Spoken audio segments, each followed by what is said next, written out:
Into My Dogs Are Barking on MPW Digital, presented by Heath Riles Barbecue. And man, we're so excited to get into this Monday edition where we will be talking over the Mississippi State Ole Miss series in Starkville. Mississippi State pulls off the series victory. But we'll also kind of be looking at where State is to go kind of for the rest of the season because they're in kind of this final segment of the year. And so kind of now where do you kind of lean to if you're the Bulldogs? So we'll look at that here momentarily. We'll talk about Justin Parker, the job he's done, and overall what is a very encouraging weekend in Starkville for the Bulldogs. I think a lot of really good stuff to come out with to kind of look forward to as we go into this midway point in May and kind of looking into where State's going to be seated in the SEC tournament. It's kind of becoming a little more clear over this next week.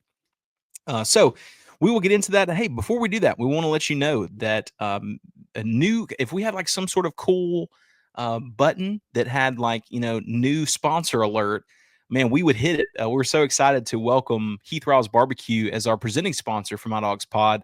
And man, Heath Riles Barbecue is if you're someone who loves to smoke meat, to grill, or just someone who's maybe interested in getting into it, I would highly recommend Heath Riles Barbecue. I've been using Heath's products for a long time. And honestly, even before I had my own smoker, I would watch Heath's videos online just because they're so helpful and to kind of figure out what to do, especially if you're cooking for a lot of people. You're trying to figure out, okay, I want to impress these folks a little bit, right? Like I don't want them to think my ribs suck. I don't want them to think, my steaks are just kind of average. I want to blow folks away a little bit. And Heath's products have been helping me out with that for years. And man, we're so excited to kind of welcome in this new partnership with Heath and his family and his team. But man, Heath Riles Barbecue, it's home to award-winning rubs, seasonings, sauces, glaze, marinades, and injections created by 80-time barbecue grand champion Heath Riles. These products are trusted by pit masters and backyard cooks alike for bold flavor and winning results. You can shop the full lineup online at heathrilesbarbecue.com or find them at over 15,000 retailers nationwide, including Walmart, Kroger, Academy Sports, Lowe's, Publix, Ace Hardware, and many more. To find a store near you, just use the store locator feature on their website. And whether you're dialing in flavor for your next barbecue competition or you just want to impress someone at your next cookout, Heath Riles Barbecue has you covered. Grill with confidence, season like a pro. And here's the deal, just for being a listener of the show, get 10% off every single time you buy something from heathrilesbarbecue.com. Just enter promo code DAWGS10, DAWGS 10 at checkout. Something I've been rolling with this week is the Cajun Creole garlic butter. As you can see, it is certainly not full anymore, but I've been using it on chicken thighs. I'll just kind of like cook up grilled chicken thighs kind of to eat on throughout the rest of the week. And my wife is a Cajun, so she can kind of smell great flavor from a long way away. And I would definitely go with this. Good on. I've tried it as a dry rub on ribs. I've tried it on steak, pork chops, wings is really, really good. Just kind of gives you a good Cajun flavor, but also the garlic butter gives a great taste there at the end. So very, very thankful for Heath and his team for being the new presenting sponsor for MyDawgsPod. Make sure you check out all of Heath's products when we will kind of preview some each time we meet together. And also, hey, we want to let you know that we're brought to you in part by Arpa's Coffee Bar, located in the heart of the Cotton District. Arpa's is such a great spot to check out coffee, Venezuelan coffee, Venezuelan food, and it's in the best spot in Starkville. It's in the Cotton District. Arpa's understands that great food and drinks are best enjoyed in the company of friends and loved ones, and their atmosphere is so awesome. If you're a Bulldog fan, the entire special teams had like a night of the week they would eat at Arpa's just because that was just kind of like their vibe, their hangout. It's a really a great spot. And here's the deal: you get 15% off anytime you go there by mentioning that you love the My Dogs Are Barking discount, just for being a listener. So each and every time you can get that 15% off. So certainly look forward to that. Make sure you visit ARPA's, especially if students are out of town. Like, let's be honest, man, students are great for college towns, but when they're gone, college towns are a lot better. let's be real. I live in a college town myself. And man, lastly, we're always thankful to let you know about Skip Langley in Batesville, Mississippi. Justin Parker, whether it's at Mississippi State or whether it's at another place, Justin Parker is going to make himself some cash, whether it's being the head coach here or somewhere else. He might even become a little rich. But hey, we talk about it every week. What does it mean to be rich? Maybe it's less about reaching a magic number and more about discovering the magic in life. Skip Langley is your Batesville, Mississippi Edward Jones financial advisor, serving clients in the area and across the state. Count on him for financial strategies that can help you support a life you love, because the key to being rich is knowing what counts. So contact him today at 662-563-9843. And together you can find your rich. Edward Jones, member SIPC. So let's get into this weekend for Mississippi State and Ole Miss. And on Friday night, things were looking fairly bleak there in Starkville. State drops at 4-10. And, Pico Con did not have a great pitching performance there in game number one of the series. And it was kind of unfortunate because you thought, okay, that's the guy I think State can count on a little bit to kind of get them going and get them off the ground. And State honestly just got behind early. Gave up 2-0 shot fairly early in the game. And State just had trouble keeping them off the from scoring. Now, the thing is, State did, Ole Miss had a very beginning in the fifth, but State did strand several runners throughout the game. But what are you gonna do? You also, if you count that as a part of like that's the reason we lost, which could be partly true, you also have to count that for the other team whenever you win. Like the other team at some point had runners stranded on base as well. But anyway, a little bit later on that night, State went up against Ole Miss again as a doubleheader, just since Saturday was going to be filled with rain. And Evan Sierry had one of the best pitching performances I've ever seen, regardless if it's a Mississippi State player or not. Unbelievable game for Evan Sierry, and really, obviously, a game that they really needed to have. He was phenomenal throughout his game. I think he pitched into the 8th inning and was scoreless throughout that time. And throughout the time, gave up 6 hits through there, but had 15 strikeouts.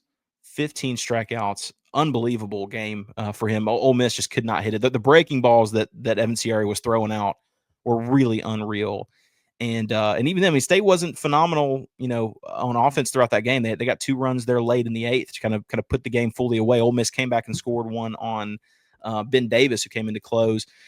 Davis, not his greatest finish. He did have a strikeout whenever he came back in for those last 2 innings. But overall, really, really remarkable to look at how this team played there in the second game. And then all of a sudden, you tie the game up 1-1, and that's really all you need to have a rubber match. And that's what happened on the next day. Ended up being able to play on Saturday. And whenever they did, Mississippi State and Ole Miss, early in the game, it looked like Mississippi State was going to kind of run away with it. I mean, at one point, it was 4-0. And, Carson Lingden had a pretty good game. And again, State's winning 4-0. Ole Miss comes back in the 4th and scores a run. And all of a sudden, you kind of felt the power start to kind of go away from State a little bit. They're in the 7th. The Ole Miss starts to fight back a little bit. Furness gets on base. Undermark goes to second. Hill goes to third. Ching scores to make it 6-2. Foley comes up next and grounds out, but does get an RBI there. And so all of a sudden they start kind of bouncing back, and you go, okay, well now it's 3-6 going into the 8th. And then a kind of a bigger issue, all of a sudden, within a crack of the bat, it's a 1-score game, and it's 6-5 Ole Miss. And you just had this feeling of, oh no, the game's getting away from Mississippi State a little bit. And then in just an unbelievably difficult spot, Mississippi State brings in a true freshman to the mound. And in that moment, when State brings in Ryan McPherson, and Ryan McPherson with, again, just really a lot going against him in this situation, the 6'3" freshman from Hollywood, Florida, comes in and just closes it out phenomenally. Again, I mean, this is a 1-score game. There was runners on base when he comes into the game, and yet he gets in and completely handles business. Takes care of the guys who are there to secure the win for Mississippi State. Ben Davis came back in, and again, I mean, I know he pitched the night before, really, and just, I don't know, he had a touch that was off. He had a strikeout, but he walked 2 batters really, really soon in 21 pitches. And then Ryan McPherson comes in and just does really, really well to kind of finish it out. And ultimately, State wins the game 6-5. And again, the many State fans were starting to get a little nervous there towards the very end of thinking like, oh no, we're about to give this game up here at the very end. And State wins it. And it's an interesting matchup because for whatever reason, you can say what you want about Mississippi State and Ole Miss, the rivalry, and it is a rivalry, and it always will be.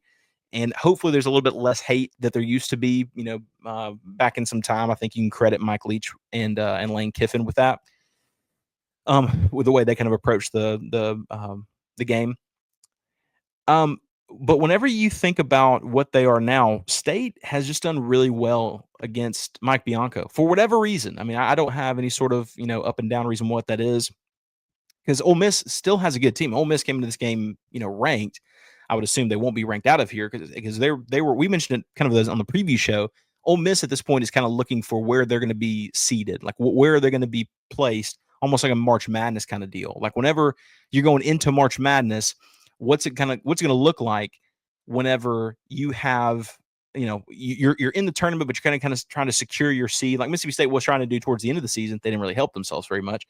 But that's what Ole Miss was doing. They're in. They're just trying to figure out where they're going to be seated. For Mississippi State, you're trying to get in. You're trying to keep playing baseball, and that came through, man. And I'll say this one more thing on Mississippi State. I want to see if I can find the exact number. So I'll search for it as I speak. But Friday night, in the midst of Mississippi State having, in the midst of all of the rain and all the bad weather, and there was bad weather, man. It was not fun being outside like throughout the entire day. The amount of people that showed up in Dudy Noble Field was absolutely phenomenal. I know it was in the 14,000 range. I was trying to figure out what there it is. Yeah. Final number is 14,468,000 people in Davis Wade Stadium. And look, like, this is the thing. Mississippi State doesn't have, at the moment at least, does not have a football team they can point to and go, man, I'm proud of that team. They don't have a basketball team that at the moment they're all the time super proud of, although they've gone to the tournament each year that Jans has been there. Mississippi State is the one place where fans feel like they can kind of beat their chest a little bit for what they have, and that's Dudy Noble Field. And I just think that's kind of what kind of leads into the next topic and in the next segment, and that is this coaching search. There are many other places you can get paid more. There are many other athletic departments that have more success than Mississippi State. There are many, many other ones. However, there's not many other ones that in the midst of losing game after game, in the midst of firing your own coach, you're setting records for attendance records, despite the fact that your team has fired its coach midseason. It just doesn't happen anywhere else, in baseball specifically. If Alabama fired their coach, mid-year, I mean, I personally would struggle thinking that they'd have a sellout or have a completely packed stadium. People would go, but it would not be the same. But when it comes to Mississippi State baseball, that's one thing that I think you look at candidates, I think, take notice of that. Look, even if this team's struggling, even if this team's really not doing very well, they're going to be here. They're going to at least show up. They're not going to be a situation where, like, and this is different in basketball, right? The basketball team has had trouble filling the stadium. I think they probably did a better job this year than they have in years past, because they've kind of seen what the product is. They can get to an NCAA tournament, but they do have problems filling the stadium sometimes. And Dudy Noble just does not have that same thing because of the passion that the fans have for this particular program. Again, it's not the same in football. It's not the same in basketball. But for baseball, this is what attracts a good head coach to Mississippi State. Whoever the person that State is looking at or talking to, I can guarantee you Zach Selman mentioned, maybe in a text message, maybe in some sort of way, said, hey, by the way, you check out the attendance record in the midst of a season where it didn't look like they're going to the postseason at all. Take a look at it. Like, that's the opportunity you'd have coming here. Imagine if this thing was really rolling in a positive way. I think that's kind of the big picture for Mississippi State. It's not this season, because this season's, who knows where State will end up going if they'll get into the postseason. It looks a lot better now than it did 3 weeks ago after that series lost to Auburn, and those other series where they were swept. But regardless, this builds such a good foundation throughout the rest of the season, or throughout the rest of the next couple of years for Mississippi State. So I think whoever that next candidate is has to be really impressed. I really love the job that Justin Parker has done with this pitching staff. Especially think about last season, the guys he got into the portal that he upgraded that were, day 2, day 3 starters at Purdue ended up, starting Friday nights here and doing really well. Now they're playing in the big leagues. Like Justin Parker can develop some pitching. And the Dogs were able to hit the ball pretty well in this particular series. So I think State's got a lot of things to be encouraged by as they go forward. On the other side of the break, we'll take just a few minutes to talk about some messages from MPW Digital. But when we come back, I do want to continue on this kind of this back and forth that the people have regarding first off, we'll talk about the rest of the schedule for Mississippi State and what that looks like. Incredibly favorable last 4 games. And then kind of what the head coach conversation looks like going forward. I think there's, whether people like it or not, there's going to be discussion to have on if Justin Parker keeps the job or not. Again, I understand people don't want it to happen and want to move on, want to get somebody else, and I get all that, but it seems like it's inevitable at some point that the conversations are probably being had as to him at least being. You cannot ignore him as a candidate. I'll say that. So we'll take a quick minute and hear these messages from MPW Digital. When we come back, we will talk about coaching search and the rest of the baseball schedule for Mississippi State, kind of where they are now as they get ready to look forward to the postseason. You're listening to My Dogs Are Barking, presented by Heath Riles Barbecue. All MPW Digital podcasts are brought to you by our friends at Parish Brewing Company, located in the heart of Cajun country in Broussard, Louisiana. Parish Brewing Company's simple goal is to make awesome craft brewed beer, and they do it remarkably well. The doctor is introducing their new go-to IPA, Dr. Juice. It's a highly crushable juice bomb, dry hopped with a blend of their favorite hand-selected hops from the Yakima Valley in Washington. Dr. Juice's drinkability is sneaky good, considering it clocks in at 6% ABV. The pour glows a rich cantaloupe hue with a thick frosted haze, soft mouthfeel, an aroma and taste that's full of passion fruit, papaya, and blood orange, making it drink like a glass of freshly squeezed juice. They also have Ghost in the Machine. It's a double IPA brewed with obscene quantities of hand-selected Citra hops from Yakima Valley. Expect pungent grapefruit flavors and aromas, tropical fruit, less harsh bitterness than most IPAs. Again, it's Parish Brewing Company. Wherever you get your beer, check out Parish. Make sure that you look for them, because any beer that you get from Parish is going to be absolutely outstanding. Thank you from MPW Digital. We're brought to you by Easy Hemp Company. Easy is a hemp-infused sparkling water. It's a guilt-free alcohol alternative, a natural way to relax and unwind. It's all natural. Made with real fruit, no added sugar, low calories, gluten-free. One 12-ounce can of Easy has 3 milligrams of THC. With Easy, it's easy to avoid the gummy scare and control your experience. So change the can, not the ritual. It's easy. Visit EasyHempCo.com to view the Easy Finder to find Easy near you. Easy is Farm Bill compliant with hemp derived from THC, CBD extracts. Easy is for people 21 and older. Enjoy responsibly. Well, welcome back to My Dogs Are Barking on MPW Digital, presented by Heath Riles Barbecue. And mentioned Mississippi State edged out Ole Miss in the 2-1 in the series to take the series in Starkville in a game 6-5 on Saturday night. The Bulldogs really did well. Hit 13, had 13 hits throughout the game. Ace Reese was really good, 3 for 4.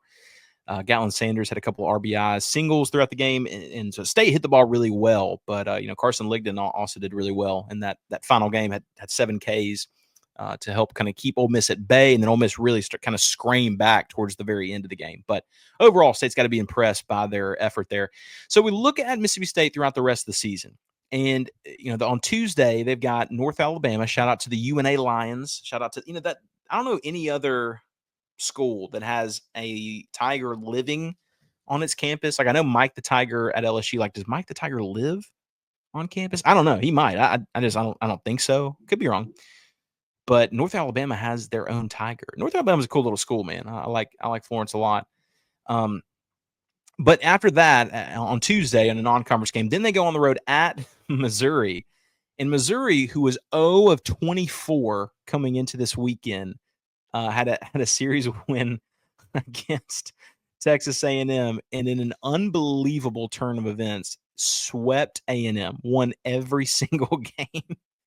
And it's pretty unbelievable to think that that was possible. I mean, they were so bad, um, so bad thus far this season, but beat Texas A&M and win the series. Again, it makes no sense at all. But yeah, who's to say what can happen in baseball, right? But yeah, really unbelievable to think about. But shout out to Missouri for getting the series win over Texas A&M, and in particular getting the series sweep, won 10-1 Sunday. Unreal, man. But see, now Mississippi State goes into that game. It's funny. I mean, they win literally 0 games coming into the weekend, and then all of a sudden they go and play Texas A&M and sweep them. Is unreal. So they are now 3-24. I wouldn't expect them to get the series sweep on Mississippi State, but crazier things have happened. But you do have to look at the series from Mississippi State and be favorable. State has a lot of momentum coming into this weekend, getting a series win over Kentucky, beating Memphis in the way that they did, beating Ole Miss 2-1 to take the series. State is riding a lot of momentum right now that they have an opportunity to kind of carry on. And if they are able to get that win over Missouri, I mean, win it 2-1, don't really, just get the series win in general. You're looking at a team, let's say they take 2. Let's say they just take 2, so that they would be 14-15 in conference, and they would be 33-21 overall, which I would think that gives them, well, and that didn't even count the North. That's assuming you also win in North Alabama. So that would mean you'd be 34-21. So you would assume that's good enough to be able to get somewhere in a regional. And even if State's a 3 seed, I mean, if State's a 3 seed in the regional, man, that's a really good spot to be in, because it's you're not really expecting to do anything. You're playing with house money. It doesn't really matter what you end up doing. You're in a solid spot to go out and do what you can. And also, that didn't count the SEC tournament. So you have an opportunity to help yourself in the SEC tournament. The way I've always looked at that, though, like, you can help yourself, and especially this season, like, State needs all the help they can get. But in the past, State's honestly performed pretty poorly in Hoover for whatever reason. I don't know. Maybe it's the bouginess. I don't really know necessarily what it is. Maybe it's the Mountain Brook folks. I'm not really sure what it is. But for whatever reason, State has not played well there in Hoover. But this is a season where they have an opportunity to really help themselves in Hoover. And every year you can help yourself with it. But this is really a season that you I don't want to say need it, but I guess in some sense, to be able just to make it to postseason play and kind of feel confident about it, yeah, I guess you would need it. So excited to see what they end up doing there. But this is a big series for Mississippi State, because again, before that, I would have just thought, oh well, it's no worries. Like State's got it in the bag, not really a huge deal. But did not expect Missouri to sweep Texas A&M. That's just unbelievable, man. Unbelievable to look at and to see. So we'll take a look at that. And here's what we'll kind of finish off with, and it's the Justin Parker conversation.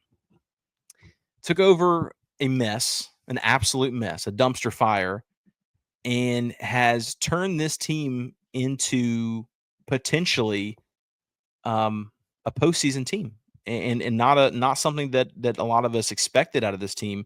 But honestly, this is a team that can go and can compete in the postseason.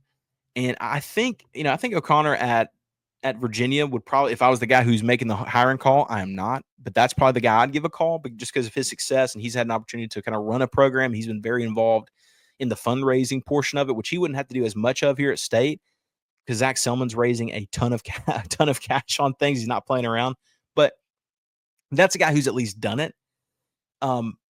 And there's several other good candidates, but I feel like that's the guy that's the number one. I think that's the guy that you feel best with, especially with the buyout situation at Virginia. It does not compete with like the situation at Kentucky with Nick Mangione. It's a completely different ballgame. So you have to like their chances in that regard.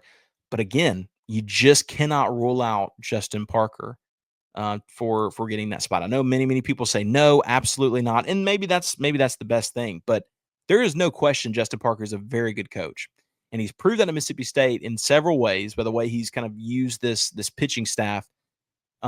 And then now kind of what he's taken over, how he's kind of used the uncertainty and the complexity of the situation to be able to try to turn this team into winners to go to the postseason. And so he's giving his best shot at an interview. Now, I said this a couple of episodes ago, but like, here's the thing: in business and in life, most of the time, you will not be in the room whenever a decision is being made about your future. You won't. It'll be your bosses, it'll be whoever. So do the best you can when you are in the room to make a great impact. To whenever people think about you, they don't dread and go, oh, geez. They don't dread and go, oh man, that's person's a, whatever, a gossiper, doesn't work hard, always has a bad attitude, whatever it is, doesn't really give you the results you want. You want to do your best to give yourself the best opportunity to make a good impact when you're not there to speak for yourself. Justin Parker's doing a great job of saying, look, like, all cards on the table. Here's what I've done. Here's what I came into. Here's what I've done. And I'll repeat that over and over again. He has a case to make because of what he was given on the way in, and what he's done so far at Mississippi State really, really has been impressive. So in baseball, there are only so many candidates that you go, man, that's a home run hire. I think Virginia's head coach is a home run hire. But after that, like, are there several other home? Is Wes Johnson at Georgia, is that a home run hire? I don't know. He might be, but I just don't know if it's cut and dry. And it never really is, right? Remember Scott Frost going to Nebraska? We thought there quite literally has never been a better, person for this job. Just didn't work out. So I'd love, and again, I'm excited to see where Mississippi State goes with this team. So we should always, as always, appreciate you guys so much for listening. On Thursday's edition of the show, we will look at kind of a preview for Mississippi State and Missouri and their series going into this week. And very excited, man, as we just get closer. This is when it gets really exciting, when you kind of get into Hoover and getting all the SEC teams there and get ready for postseason play is always a great time. So we thank you guys, as always, for listening to My Dogs Are Barking, presented by Heath Riles on MPW Digital. Make sure you subscribe to MPW Digital on YouTube, Spotify. Make sure you're following us there and in all places you get your podcasts. Make sure you follow us on Twitter. It's just at MyDawgsPod. Can't miss it. And as always, man, we thank you guys so much for listening. We'll holler at you next time.